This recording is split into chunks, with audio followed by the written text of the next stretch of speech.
Assalamualaikum warahmatullahi wabarakatuh. Alhamdulillahilladzi hadana lihadza wa ma kunna linahtadiya laula an hadanallah. Asyhadu an la ilaha illallah wahdahu la syarikalah wa asyhadu anna Muhammadan abduhu wa rasuluh. Allahumma salli wa sallim ala hadzal nabiyyil karim Sayyidina wa maulana Muhammadin wa ala alihi wa ashabihi wa tabi'in wa man tabi'ahum bi ihsanin ila yaumiddin. Amma ba'd. Ikhwan dan akhwat, para pendengar radio Silaturahim dan pemirsa Rasil TV yang kami cintai dan kami banggakan, malam hari ini dengan bersyukur kehadirat Allah atas segala rahmat dan karunia-Nya, alhamdulillah kita dapat jumpa kembali dalam tausiah malam. Semoga acara ini dapat mengantarkan kita pada pemahaman yang utuh dari ajaran agama dan dapat kita amalkan dalam kehidupan sehari-hari. Amin ya rabbal alamin. Ikhwan dan akhwat sekalian, sebagai manusia muslim, kita diarahkan ajaran agama kita agar mengikuti tradisi para nabi dan rasul. Terutama sekali adalah sunnah yang dilakukan oleh Nabi besar Muhammad SAW. Mengapa tradisi nabi dan rasul ini kita ikuti? Karena kita harus membiasakan diri dengan tradisi-tradisi itu sehingga menjadi habit dalam kehidupan kita. Nah, dengan cara seperti inilah maka kita terbiasa melakukan aktivitas-aktivitas yang dibimbing dan diberi petunjuk oleh para nabi dan rasul. Karena itu di dalam hal ini kita harus mengikuti sunnahnya mereka. Bahkan kalau kita mencintai nabi, kita harus memperhatikan sunnahnya. Harus mengikuti sunnahnya. Adalah bohong besar kalau orang mengakui mencintai nabi tapi tidak mengikuti sunnahnya. Maka ditegaskan dalam kritik dari Ibrahim bin Adham, ditegaskan idda'aitum hubba rasulillah wa taraktum sunnatahu, kata beliau. Kalian mengaku bahkan memproklamirkan diri sebagai pencinta Rasulullah, orang yang amat mencintai Nabi, tapi kalian meninggalkan sunnahnya. Itu nggak mungkin. Karena itulah malam hari ini kita ingin kaji bagaimana kita mengikuti sunnah Nabi besar Muhammad dan sunnah para nabi sebelum beliau. Dalam Al-Quran misalnya ditegaskan, ya, sunanal ladzina min qablikum, jalan orang-orang atau nabi sebelum kamu. Kenapa? Yuridullahu liyubayyina lakum. Allah menghendaki untuk menjelaskan bagi kamu sekalian hukum-hukumnya dan syariatnya. Wa yahdiakum, dan menunjuki kamu kepada apa? Sunanal ladzina min qablikum, yaitu jalan-jalan atau tradisi-tradisi orang-orang sebelummu. Maksudnya adalah tradisi para nabi sebelum Nabi besar Muhammad SAW. Wa yatubu alaikum, dan Allah menerima tobatmu. Wallahu alimun hakim, dan Allah maha mengetahui lagi maha bijaksana. Nah, dari ayat ini kita melihat secara langsung bahwa Allah Subhanahu wa taala menghendaki supaya kita ini memperoleh penjelasan yang lengkap dari tuntunan Allah dan Rasulnya, termasuk diinformasikan pada kita tentang sunnah atau tradisi nabi-nabi terdahulu yang harus kita ikuti. Dan sebagai manusia, kita tidak lepas dari dosa, kekurangan, kesalahan, kekhilafan. Maka kita diarahkan supaya setiap saat bertobat. Watubu ilallahi taubatan nasuha. Dan bertaubatlah kamu kepada Allah dengan taubat yang sesungguhnya. Itu yang ditegaskan di dalam ayat Al-Quran. Nah, kemudian ikhwan dan akhwat sekalian, Ditegaskan lagi dalam ayat berikutnya, ini di surat An-Nisa. Wallahu yuridu an yatuba alaikum. Dan Allah menghendaki untuk menerima tobatmu. Jadi tidak ada tobat yang ditolak. Dari dosa sebesar apapun, dari kesalahan-kesalahan yang banyak sekalipun. Bahkan dikatakan, law amiltumul khataya hatta balaghatis sama. Sekiranya kalian berbuat kesalahan-kesalahan sehingga memenuhi langit kesalahanmu itu, summa nadimtum, kemudian kamu menyesal, bertobat, taballahu alaikum, Allah akan menerima tobatmu.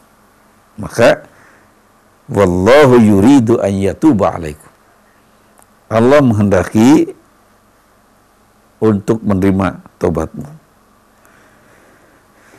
Wa yuridul ladzina yattabi'una syahawat an tamilu mailan azima. Sedangkan orang-orang yang selalu memperturutkan syahwatnya, orang-orang yang menjadi budak dari hawa nafsunya, itu menghendaki kamu sekalian antamilu, untuk melenceng dari jalan para nabi dan rasul, dari jalan kebenaran agama, dengan melenceng yang sangat jauh. Nah, jadi orang-orang yang selalu mengikuti hawa nafsunya, mengikuti syahwatnya, itu akan menyeret manusia lain supaya seperti mereka juga. Kemana supaya mereka, umat manusia itu ikut seperti dia?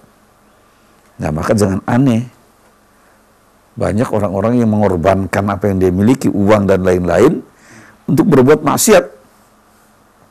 Ya banyak itu orang beli minuman dibagi-bagi, ya, kemudian macam-macam lah, banyak sekali.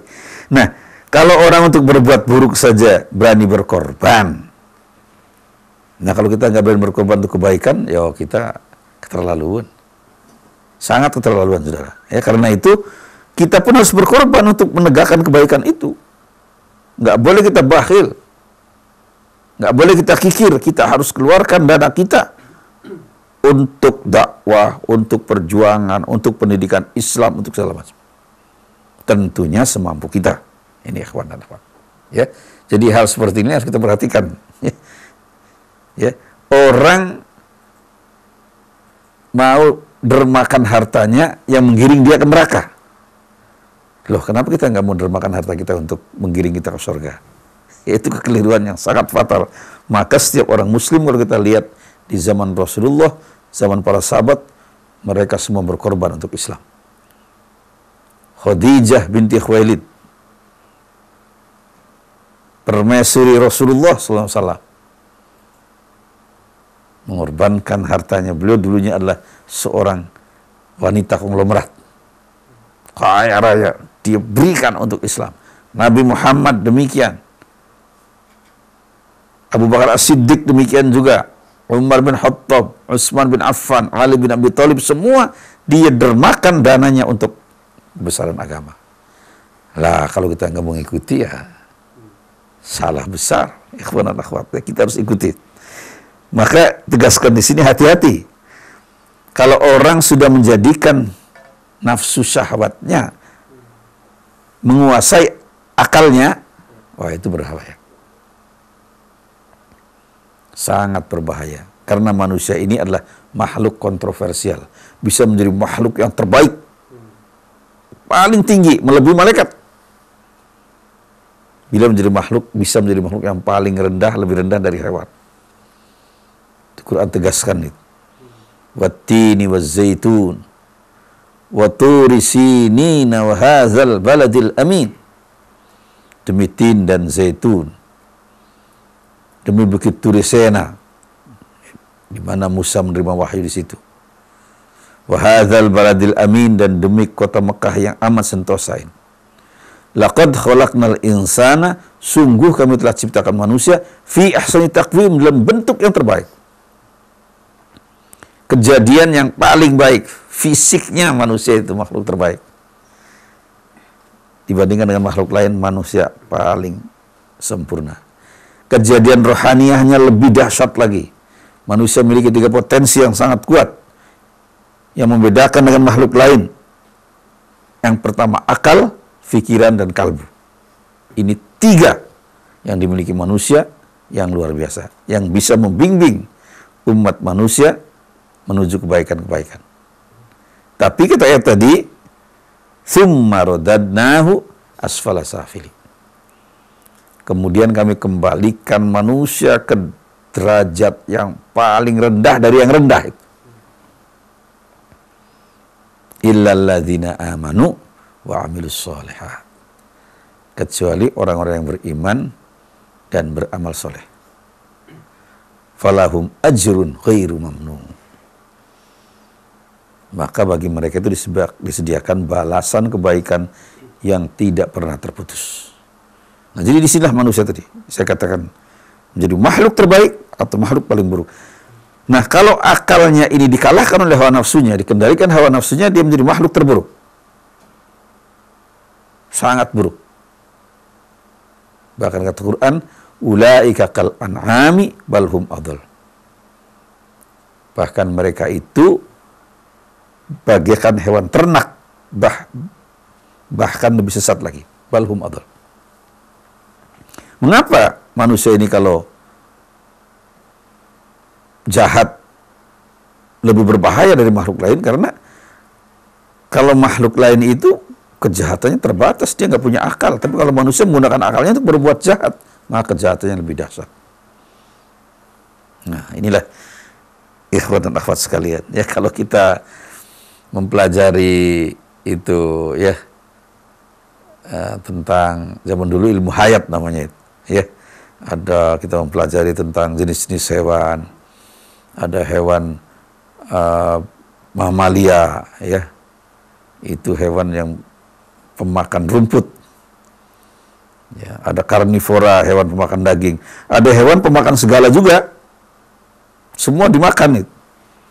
Nah, manusia ini termasuk pemakan segala, ya, lebih dahsyat lagi manusia kalau jahat itu. Semua dimakan, aspal dimakan, besi beton dimakan, batu dimakan, ya, dikorupsi kan dimakan itu, ya, artinya. Nah, jadi itu lebih dahsyat manusia kalau dia itu tidak tidak mengikuti akalnya. Sebaliknya kalau akal yang mengendalikan hawa nafsunya, jadi menjadi makhluk yang paling mulia, paling sempurna. Nah, setelah Allah SWT menghendaki agar menerima taubat kita sekalian, dan sebaliknya orang-orang yang mengikuti hawa nafsunya akan melencengkan kita dari kebenaran, maka tegaskan yuridullahu an yukhaffifa ankum. Allah menghendaki agar kamu sekalian merasa ringan, enteng, supaya manusia tidak merasa terhimpit oleh beban,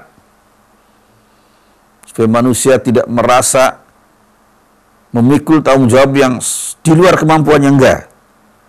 An yukhaffifa ankum. Allah menghendaki kamu mudah, ringan, gampang, enteng. Itu banyak sekali Quran menyatakan. Yuridullahu bikumul yusra wala yuridu bikumul usra. Allah menghendaki kemudahan bagimu dan bukan kesulitan. Dalam hadis tegaskan, ad-dinu yusrun wa la yushaddad dina illa ghalaba. Agama itu mudah, gampang, ringan, dan tidak ada orang yang memberatkan agama kecuali dia sendiri yang bakal kewalahan. Ini ikhwan sekalian. Jadi inilah yang ingin kami contohkan, ya. Manusia itu dia bisa menjadi makhluk terbaik atau makhluk paling buruk. Maaf ikhwan dan akhwat sekalian, kita melihat sendiri dalam kehidupan kita,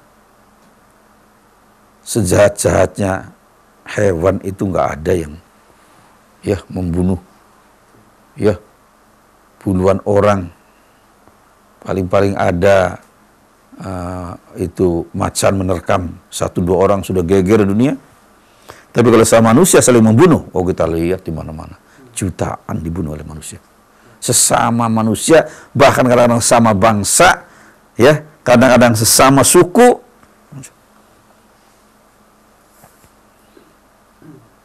Ya, ikhwan dan akhwat sekalian, sekarang saya tanya pada anda sekalian,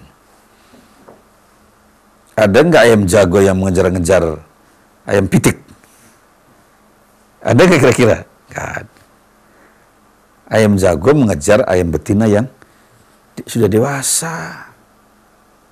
Nggak ada ngejar-ngejar ayam pitik. Atau ada kerbau jantan ngejar-ngejar kerbau masih kecil. Nggak ada. Manusia ada nggak? Itulah bahayanya manusia. Ya, bahayanya manusia di situ. Anak kecil dikejar-kejar, astagfirullah, mau kemana itu? Ya, nggak malu sama hewan. Hewan aja nggak ada begitu. Hewan itu mengejar itu betina itu yang sudah dewasa. Nah, maaf ini kita ambil contoh gampang supaya jelas sekali. Ya, saya contohkan tadi. Hewan pemakan segala itu dia nggak doyan itu besi. Dia nggak doyan batu, dia ya nggak doyan beton, nggak. Tapi kalau manusia, nah itu yang disebutkan tadi, ya asfala safilin, menjadi makhluk yang paling ini. Maka tegaskan kemudian, yuridullahu an yukhaffifa ankum, Allah menghendaki kemudahan bagimu, menghendaki keringanan bagimu. Wa khuliqal insanu dha'ifa, dan manusia dijadikan dalam keadaan lemah. Coba lihat ikhwan al-fat sekalian, waktu manusia lahir bisa apa coba? Nggak bisa apa-apa. Lebih sederhana dari hewan. Hewan begitu lahir sudah bisa jalan. Kerbau lahir jalan, hari itu juga. Kambing juga langsung jalan. Ayam menetas langsung jalan, bisa matok-matok makanan. Itik menetas langsung berenang. Nah, coba manusia, waktu lahir sudah berenang, bisa? Gak mungkin lah. Ya, jadi sangat sederhana sekali. Maka Quran tegaskan, wallahu ahrajakum min butuni ummahatikum la ta'lamuna syai'a. Allah mengeluarkan kamu sekalian dari rahim ibumu dalam keadaan tidak mengetahui apa-apa. Yang ada cuma apa? As-surah bil buka. Jeritan tangis begitu lahir itu, menangis keras. Ya. Itulah tangisan yang membawa bahagia. Begitu bayi lahir menangis keras menjerit, semuanya bahagia. Ibunya senang, kakek semua senang. Mengapa? Bayi itu sehat. Kalau lahir nggak ada suara, itu dicurigai itu malah semua sedih ya. Maka kata syair, ada syair ini begini. Ya, syairnya begini mengenai ini ya. Waladatka ummuka ya ibna adama bakiyan wan nasu haulaka yadhakuna surura. Ibumu telah melahirkan kamu, wahai manusia, dalam keadaan menangis. Tangisan kita nggak ada yang gubris, malah wan nasu haula yadhakuna surura. Manusia sekeliling kita, ayah, ibu kita, semua kakek, nenek, semua tertawa gembira. Padahal bayinya nangis. Kata orang Betawi, kejar nangisnya itu. Ya. Fadzhad li nafsika, kata syair tadi. Maka berjuanglah kamu untuk dirimu. Ya. Kenapa? Supaya nanti, kata saya itu, pada saat kamu meninggal, semua orang menangisi kamu. Bakal kamu tertawa gembira. Dibalik jadi. Ya. Ya, fadzad li nafsika antakuna idza bakau fi yaumi mautika dhahikan masrur. Berjihadlah kamu, berjuanglah kamu untuk dirimu, sehingga nanti pada saat mereka menangis karena kamu meninggal, sebaliknya kamu tertawa gembira. Jadi dibikin satu-satu. Jangan dibikin 2-0 kita, ya. Satu-satu lah paling enggak ya. Waktu kita lahir kita nangis ditertawakan. Waktu kita meninggal semua orang nangis kita. Kenapa orang menangis semua orang? Karena kita banyak jasanya. Ditangisi banyak orang. Mautul alim, mautul alam. Matinya seorang berilmu, seorang alim itu seperti matinya alam semesta. Ditangisi banyak orang. Kita sebaliknya kita tertawa gembira. Kenapa? Kita jumpa dengan amal soleh kita. Bahagia. Iya kan? Orang lain jangan sampai kita lahir ditertawakan, mati ditertawakan juga. Karena apa? Kita orang jahat. Ya. Begitu meninggal, alhamdulillah deh, anak-anak gadis kita aman. Berarti dulunya suka ganggu anak gadis orang. Begitu, alhamdulillah deh, jemuran kita nggak hilang lagi. Nah, karena apa? Waktu dia hidup suka ngambil jemuran orang lain. Jadi inilah gambaran-gambaran. Jangan sampai dibikin 2-0 kita. Ditertawakan waktu lahir, waktu meninggal tertawakan. Jangan. Waktu lahir tertawakan, waktu meninggal kita tertawa gembira. Orang lain menangisi kepergian kita karena banyak jasa-jasa yang diberikan kepada umat manusia. Jadi wa khuliqal insanu dha'ifa. Dhaif akal mulanya manusia. Gorila begitu lahir disodorkan suatu benda, itu udah nyambung itu. Anak-anak gorila itu. Begitu lahir itu disodorkan barang-barang, dia tangannya udah mau ambil. Manusia belum. Melihat aja belum kok kita. Ya, belum bisa melihat. Kalau mendengar sudah itu waktu lahir. Untuk mencapai usia dewasa, manusia perlu 15 tahun, bayangkan. Padahal hewan lain betapapun besarnya, 1 tahun itu dewasa, 2 tahun dewasa. Kerbau itu setahun dewasa. Sapi juga, gajah. Tapi manusia perlu 15 tahun. Masya Allah. Tapi karena manusia diberi bekal potensi yang dahsyat tadi, 3, akal, pikiran, dan kalbu, ya, maka kemudian secara bertahap, sedikit demi sedikit, ya, sedikit demi sedikit, akhirnya berjalan. Semakin baik, cerdas, sampai kemudian manusia ini diserahi amanat sebagai khalifah untuk mengelola alam semesta bagi kebahagiaan semua makhluk. Bukan bagi manusia saja. Semua makhluk harus mendapatkan kebahagiaan dari orang-orang muslim. Maka wujud Nabi diutusnya adalah wa ma arsalnaka illa rahmatan lil alamin. Dan tidaklah kami mengutus kau Muhammad kecuali rahmat bagi alam semesta. Nah, jadi di sini kita melihat bahwa ajaran Islam itu mengantarkan umat manusia, ya, kepada suatu tanggung jawab untuk mengelola alam ini supaya semua mendapat rahmat, mendapat kebaikan. Ya, semua makhluk termasuk benda mati, termasuk alam nabati, tumbuh-tumbuhan, termasuk alam hewani, termasuk alam insani manusia dan makhluk lain. Semua harus mendapatkan kebaikan dari Islam. Inilah ikhwan dan akhwat sekalian yang kami sampaikan, bahwa kita diarahkan untuk mengikuti sunanal ladzina min qablikum. Tradisi para nabi dan rasul dari Nabi Muhammad sampai nabi-nabi terdahulu. Dengan cara seperti ini maka menjadi habit bagi kita, kebiasaan-kebiasaan yang sudah rutin, sehingga nggak berat lagi, karena sudah menjadi budaya kita untuk mengikuti kebaikan. Jadi semua kita budayakan. Sholat wajib, sholat sunnah, semua kita membudayakan sholat, sehingga menjadi suatu kegiatan yang rutin gitu. Tidak lagi menjadi beban, ya, tetapi menjadi suatu kebahagiaan tersendiri.